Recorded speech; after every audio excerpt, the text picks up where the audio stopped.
Hey Mike, this is Behram Qazi from Grassroots Cricket. Commiserations on the loss. Tricky game tonight. Islamabad were 60 for the loss of 1 wicket after the power play and then only scored 78 runs in the remaining 14 overs. Was it a case of misreading the pitch or was it a case of bad application? Well, I think they actually read the pitch pretty well in terms of he had to attack the power play. I think once the ball got a little bit softer and the field went out, it was always going to be hard to score. And I think we saw that the way Jason Roy played as well. He tried to get ahead of the game and then knowing that it was going to be difficult post-power play. For both spin and seamers, it sort of held in the surface. Obviously, a used wicket.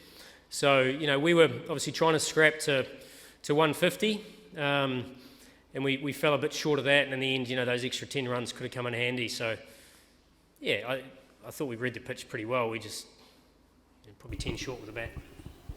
Mike, Usman Khan from Hum News Television. Tell me about your combination of the team. Do you think, is there any place of Haider Ali playing in next matches?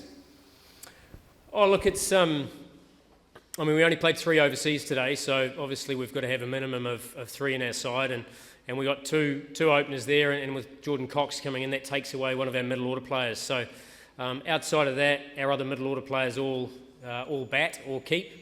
All bowl or keep. So in terms of that all-rounder combination, we're struggling to fit them in. So Haider's trained really well with us in terms of his preparation, and we know that if he gets the opportunity, he'll go nicely. But that middle order's pretty strong, and I'm sure that'll fire pretty quickly. Hamza Ijaz, Park TV se. Mike, it was a debut match for Haneen Shah. Are you satisfied by his performance? Delighted. Yeah, Haneen Shah performance. Yeah, no, delighted with Haneen Shah's performance. When you get a wicket first ball, to get Jason Roy when he's flying, was crucial for us, and for him, you could just see the confidence rise. Look, he's for a young man, he knows his game pretty well.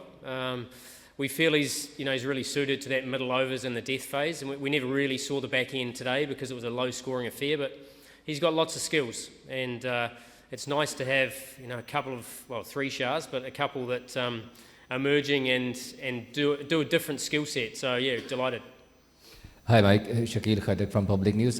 You have a good firepower top order, but they're not performing as you were expecting, and you lost back-to-back matches. Do you think that because of those miss in the top order, Islamabad's cost, and Haneen Shah did not complete his 4 overs? Do you think Haneen should be completed his 4 overs quota? Well, I'll deal with the first question first. I think the last two matches we've played on some tricky surfaces. And I don't think we've adapted quite quickly enough. Today we did well. We got to 60 in the power play, which got us well ahead of the game, and that was from Hales and Munro and Aga. But that middle order just hasn't quite fired yet. And we know that, as I said, after the power play, it's the tricky time to bat, and sometimes you need to just absorb a little bit of pressure. So plenty of skill and plenty of experience in that middle order, but if we get on a flat surface, different story, but if we don't, we have to adapt quickly. And in terms of Haneen Shah, we have 6 frontline bowlers, all high quality. So, the last, Haneen would have bowled the last over. Obviously, if we got to that point, it would have been, as I said, we've got 2 quality spinners. We bought an Aga today because of the left-handers, and he bowled and probably took some of the seamers overs. So, in the end, we probably had 7 options.